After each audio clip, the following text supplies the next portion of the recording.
ಪತಿದೇವರ ಪೂಜಾ. ಪತ್ನಿ ತನ್ನ ಪತಿಗೆ ಆಯುಸ್ಸು, ಆರೋಗ್ಯ, ಅಭಿವೃದ್ಧಿ ಹಾಗೂ ದೀರ್ಘಕಾಲ ಸುಮಂಗಳಿಯಾಗಿರುವಂತೆ ಶಿವ ಪಾರ್ವತಿಯರಲ್ಲಿ ಬೇಡುವ ಹಬ್ಬವೇ ಭೀಮನ ಅಮಾವಾಸ್ಯೆ. ಇದನ್ನು ವಟಸಾವಿತ್ರಿ ವ್ರತ ಅಂತಲೂ ಕರೆಯುತ್ತಾರೆ. ಭೀಮೇಶ್ವರ ವ್ರತವನ್ನ ಆಷಾಢ ಮಾಸದ ಅಮಾವಾಸ್ಯೆಯ ದಿನ ಭೀಮನ ಅಮಾವಾಸ್ಯೆ ಎಂದು ಆಚರಿಸಲಾಗುತ್ತದೆ. ಮುತ್ತೈದೆಯರು ತಮ್ಮ ಪತಿಯ ಆರೋಗ್ಯ ಮತ್ತು ದೀರ್ಘಕಾಲದ ಮುತ್ತೈದೆ ಭಾಗ್ಯವನ್ನ ಶಿವ ಪಾರ್ವತಿಯರು ಕರುಣಿಸಲೆಂದು ಭಕ್ತಿಯಿಂದ ಪೂಜಿಸುವ ವ್ರತ ಇದಾಗಿದೆ. ಪತಿಯ ಆಯುಷ್ಯ ಮತ್ತು ಸುಖ ಸಂತೋಷಕ್ಕಾಗಿ ವ್ರತವನ್ನ ಮಾಡುತ್ತೇವೆ. ಸಂಸ್ಕೃತಿ, ಆಚಾರ, ವಿಚಾರದ ಬಗ್ಗೆ ನಾನಿಲ್ಲಿ ಯಾರಿಗೂ ಕೂಡ ಹೀಗೆ ಬದುಕಿ ಅಂತ ಹೇಳ್ತಾ ಇಲ್ಲ. ಹೇಳೋದಕ್ಕೆ ನಾನ್ಯಾರು? ನನಗೆ ಅನಿಸಿದ್ದನ್ನ ನಾನು ಬರೆಯುತ್ತಿದ್ದೇನೆ ಅಷ್ಟೇ.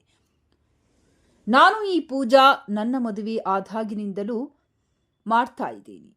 ಇವಾಗ ಸಾಮಾಜಿಕ ಜಾಲತಾಣ ಬಂದಾಗಿನಿಂದ ಇದನ್ನ ವಿಡಿಯೋ ಮಾಡಿ ಆಗ್ತಾ ಇದ್ದೀನಿ. ಭೀಮನ ಅಮಾವಾಸ್ಯೆ ಪತಿದೇವರ ಪೂಜಾ. ಪತ್ನಿ ತನ್ನ ಪತಿಗೆ ಆಯುಸ್ಸು, ಆರೋಗ್ಯ, ಅಭಿವೃದ್ಧಿ ಹಾಗೂ ದೀರ್ಘಕಾಲ ಸುಮಂಗಳಿಯಾಗಿ ಇರುವಂತೆ ಶಿವ ಪಾರ್ವತಿಯರಲ್ಲಿ ಬೇಡುವ ಹಬ್ಬವೇ ಭೀಮನ ಅಮಾವಾಸ್ಯೆ ಅಥವಾ ಇದನ್ನು ವಟಸಾವಿತ್ರಿ ವ್ರತ ಅಂತಲೂ ಕರೆಯುತ್ತಾರೆ. ಭೀಮೇಶ್ವರ ವ್ರತವನ್ನ ಆಷಾಢ ಮಾಸದ ಅಮಾವಾಸ್ಯೆಯ ದಿನ ಭೀಮನ ಅಮಾವಾಸ್ಯೆ ಎಂದು ಆಚರಿಸಲಾಗುತ್ತದೆ. ಮುತ್ತೈದೆಯರು ತಮ್ಮ ಪತಿಯ ಆಯುರಾರೋಗ್ಯ ಮತ್ತು ದೀರ್ಘಕಾಲದ ಮುತ್ತೈದೆ ಭಾಗ್ಯವನ್ನ ಶಿವ ಪಾರ್ವತಿಯರು ಕರುಣಿಸಲೆಂದು ಭಕ್ತಿಯಿಂದ ಪೂಜಿಸುವ ವ್ರತ ಇದಾಗಿದೆ. ಪತಿಯ ಆಯುಷ್ಯ ಮತ್ತು ಸುಖ ಸಂತೋಷಕ್ಕಾಗಿ ವ್ರತವನ್ನ ಮಾಡುತ್ತೇವೆ. ಸಂಸ್ಕೃತಿ, ಆಚಾರ, ವಿಚಾರದ ಬಗ್ಗೆ ನಾನಿಲ್ಲಿ ಯಾರಿಗೂ ಕೂಡ ಹೀಗೆ ಬದುಕಿ ಅಂತ ಹೇಳ್ತಾ ಇಲ್ಲ.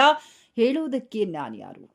ನಾನು ಈ ಪೂಜೆ ನನ್ನ ಮದುವೆ ಆದಾಗಿನಿಂದಲೂ ಮಾಡ್ತಾ ಇದ್ದೀನಿ. ಇವಾಗ ಸೋಷಿಯಲ್ ಮೀಡಿಯಾ ಬಂದಾಗಿನಿಂದ ಇದನ್ನು ವಿಡಿಯೋ ಆಗ್ತಾ ಇದ್ದೀನಿ ಅಷ್ಟೇ. ಇದು ನಮ್ಮ ಸಂಸ್ಕೃತಿ. ಶ್ರೀಮತಿ ಸಂಧ್ಯಾ ಅಶೋಕ್ ಹೆರೂರು.